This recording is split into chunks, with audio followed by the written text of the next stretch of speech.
ঐকান্তিক ভালোবাসা।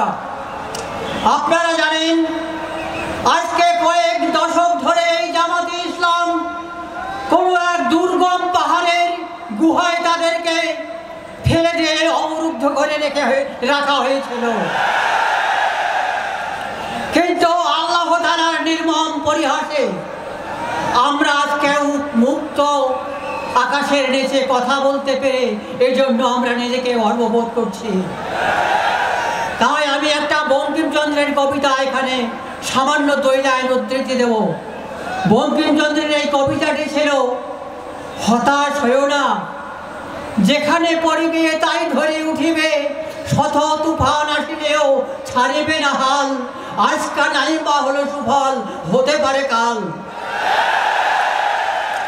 সংগ্রামী বন্ধুগণ, আমরা যদি এই বাংলাদেশকে জামাতে ইসলামের কবজাগত আমাদের পার্লামেন্টে যেতে পারি, তাহলে এই দেশের একটি নতুন শাসন ব্যবস্থা কায়েম হবে।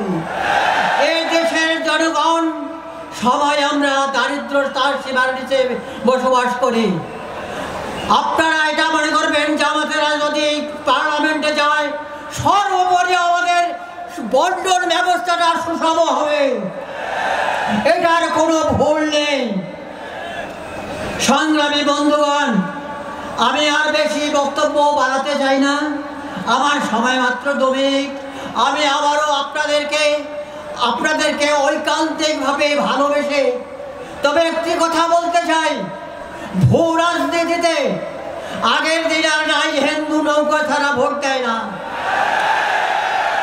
আমার এই মিঠাপুকুরে বদরগঞ্জে বহু আত্মীয় আছে।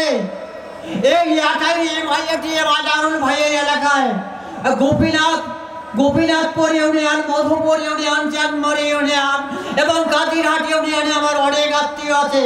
তারা তার সপক্ষে ছাড়া বিপক্ষে ভোট দেবে না। এবং মিঠাপুকুরের আমাদের রব্বানি সারের আমার বহু আত্মীয় আছে এবং তার পাশে আমার আত্মীয় আছে। তারা বলেছে আমরা রব্বানি ভাইকে ছাড়া কাউকে জাতীয় নির্বাচনে ভোট দেব না। আমরা আশা করি আমাদের রংপুরে 33টি আসনকে আমরা যদি বিজয় করতে পারি, জামাতে ইসলামের এটাই হবে আমাদের জীবনের সার্থকতা। এই স্বাধীন বাংলার জামাতে ইসলামের বড় সার্থকতা হবে এটাই।